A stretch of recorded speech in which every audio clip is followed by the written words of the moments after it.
ശരിക്കും നമ്മുടെ ഹൈവേയുടെ നിർമ്മാണം നിങ്ങൾക്കൊക്കെ ഒത്തിരി ബിസിനസ് വരുന്നുണ്ടല്ലേ? ഇല്ല, അങ്ങനെയല്ല. നിങ്ങൾക്ക് കാർ വാഷിംഗ് കമ്പനികൾക്ക് പിന്നെ കാർ വാഷ് ഇല്ല അല്ല പറയാ, കാർ വാഷിംഗ് കമ്പനികൾക്ക് ബിസിനസ് കൂടുന്നു. പിന്നെ വണ്ടി റിപ്പയർ കൂടുന്നു. വണ്ടിയുടെ മേലെ കല്ലും മണ്ണും ഒക്കെ വന്ന് വീഴുമ്പോൾ ഡാമേജ് ആവുന്നു. എന്റെ വണ്ടി തന്നെ ഒരു 4-5 പ്രാവശ്യം കോൺക്രീറ്റ് വീണായിരുന്നു. അരൂര് തന്നെയാണല്ലോ ഞാൻ. ഭാഗ്യമൊന്നും പറ്റാത്തത്. ഞാൻ നമുക്ക് സ്വന്തമായിട്ടൊരു സ്ഥാപനം ഉള്ളതുകൊണ്ട് നേരെ വണ്ടി ഓടിച്ച് കുമ്പളത്തോണ്ട് എന്റെ അവർ പിള്ളേരെ വിളിച്ചു പറയും, എല്ലാം തുറന്നിട്ട് അതേ സിമെൻ്റായിട്ട് ഞാൻ പറ്റിട്ട് പറയും, നേരെ വാഷ് ചെയ്ത് റിമൂവ് ചെയ്യുക. അങ്ങനെയാണ്. അതൊരു പ്രശ്നം തന്നെയാണ്. കാര്യം അത് ശരിക്കും പറഞ്ഞാലേ ഞാനും പലപ്പോഴും ചിന്തിക്കാറുള്ളൊരു കാര്യമുണ്ട്. അത് കാര്യം ശരിക്കും ഒരു നാഷണൽ വേസ്റ്റാണ്. ടോട്ടലായിട്ട് നമ്മളൊരു എക്കണോമി എടുത്ത് നോക്കുമ്പോൾ തന്നെ എത്രയോ ബിസിനസ്സുകാരുടെ കച്ചവടം പോയി. ആ കച്ചവടം കുറയുന്നതനുസരിച്ച് അവരടയ്ക്കുന്ന ടാക്സ് കുറഞ്ഞ്, പെട്രോള് എല്ലാം ഒരു വേസ്റ്റ് ആണല്ലോ ശരിക്കും പറയുമ്പോൾ. എനിക്ക് തോന്നുന്നു ഈ മെട്രോ കുറേയും കൂടിയൊക്കെ നല്ല രീതിയിലാണ് അവർ ചെയ്തേക്കുന്നത്. മെട്രോ കുറച്ചുകൂടെ ബെറ്റർ ആയിട്ട് കുറച്ചുകൂടെ സേഫ്റ്റി കൊടുക്കുന്നുണ്ട്. റോഡൊക്കെ അത്യാവശ്യം നമ്മൾ റോഡിന്റെ മോശം കൊണ്ട് നമുക്ക് ഒരിക്കലും കിടക്കേണ്ടി വരാറില്ല. പക്ഷെ അരൂർ അങ്ങനെയല്ല. റോഡ് മോശമായതുകൊണ്ടാണ് പലപ്പോഴും റോഡ് മോശം. റോഡ് താഴെ ടാർ ചെയ്തിട്ടില്ല. അത് ടാർ ചെയ്തിട്ട് വണ്ടി സ്പീഡിൽ അത്യാവശ്യം പൊക്കോളും. നമുക്ക് അറ്റ്ലീസ്റ്റ് മേളിൽ നിന്ന് എന്തെങ്കിലും വീഴുകയാണെങ്കിൽ കാല ആക്സിലേറ്റർ സ്പീഡ് കൂട്ടി കൊടുത്തിട്ട് നമുക്ക് നോക്കിപ്പോവാം. ഇത് താഴെയും പോകാൻ പറ്റത്തില്ല. അതിന് മേലെയും നോക്കണം, താഴെ നോക്കണം. താഴെ കുഴിയാണ്, മേളിൽ വല്ല വീഴുന്നുണ്ടോ എന്ന് നോക്കണം. അങ്ങനെ വേണം അവിടെ വണ്ടി ഓടിക്കാൻ. അല്ല, ഞങ്ങൾ പൊതുവേ ഇപ്പോൾ ഫാമിലി ആയിട്ട് വരുമ്പം ഞങ്ങൾ ആദ്യമേ കടയിൽ നിന്ന് ഇറങ്ങുന്നതിന് മുമ്പ് എല്ലാവരും ഒന്ന് വാഷ്റൂമിലൊക്കെ പോയിട്ട് അരൂര് ഭാഗത്തോട്ട് പോകാറുള്ളൂ. കാര്യം പറയാൻ പറ്റില്ല, ചിലപ്പോൾ ഓരോ മണിക്കൂർ ചിലപ്പോൾ കിടക്കേണ്ടിയൊക്കെ വരും. ഇത് സുരക്ഷാ മാനദണ്ഡങ്ങൾ പാലിക്കുന്നില്ല എന്നുള്ളതിൻ്റെ പ്രശ്നങ്ങളാണ് ശരിക്കും. ഇപ്പോൾ നമ്മൾ പരിചയപ്പെട്ട സമയത്ത് വളരെ അപൂർവം സ്ഥാപനങ്ങളാണ് ഇതുമായിട്ട് റിലേറ്റഡ് ആയിട്ടുണ്ടായിരുന്നത്.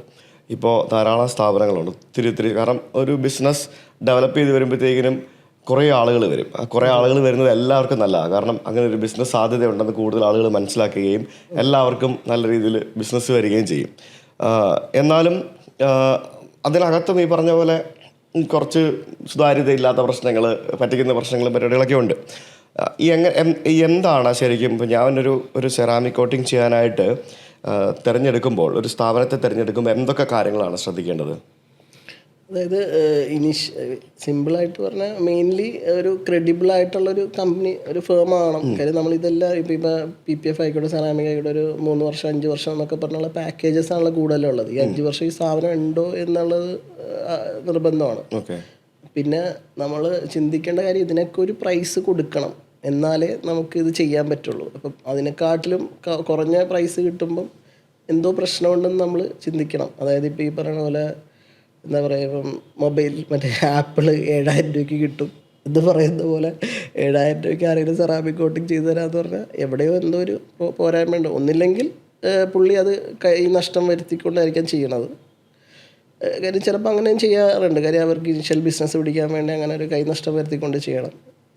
അല്ലെങ്കിൽ എന്തോ ആ ക്വാളിറ്റിയിലോ എന്തിലോ ഒരു പോരായ്മ ഉണ്ടെന്നുള്ളതാണ് നിങ്ങൾ മനസ്സിലാക്കണം. അപ്പം നമ്മളൊരു കാര്യം ചെയ്യാൻ തീരുമാനിച്ചു കഴിഞ്ഞാൽ ഇതിനൊരു റേറ്റ് ഉണ്ട്. അപ്പോൾ ആ ഒരു എന്താണ് യൂഷ്വലി ഇൻഡസ്ട്രി റേറ്റ്? എപ്പോഴും ഒരു minimum rate and maximum rate ഒരു 15,000 ഒക്കെയാണ് സെറാമിക് കോട്ടിങ്ങിനൊക്കെ വരുന്നത്. 15,000 മുതൽ ചെറിയ വണ്ടിക്ക് ഒരു 12 to മുകളിലോട്ട് എന്നുള്ള രീതിയിൽ. ഓക്കെ, ഒരു വൺ ടൈം അതെ. PPF ഞങ്ങൾക്ക് ഇത്രയും കോസ്റ്റ് കുറച്ച് ഞങ്ങൾ ക്വാളിറ്റിയിൽ കോംപ്രമൈസ് ചെയ്തിട്ടല്ല.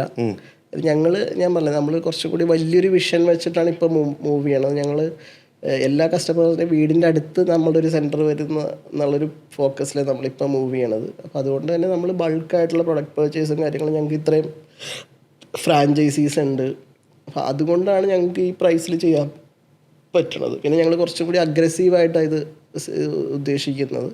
അപ്പോൾ നമ്മളുടെ മാർജിൻസൊക്കെ കുറച്ചുകൊണ്ടാണ് നമ്മളിത് ചെയ്യണത്. അപ്പോൾ അതുകൊണ്ടാണ് നമുക്ക് ഈ ഒരു റേറ്റിൽ നമുക്കിത് ചെയ്യാൻ പറ്റുന്നത്.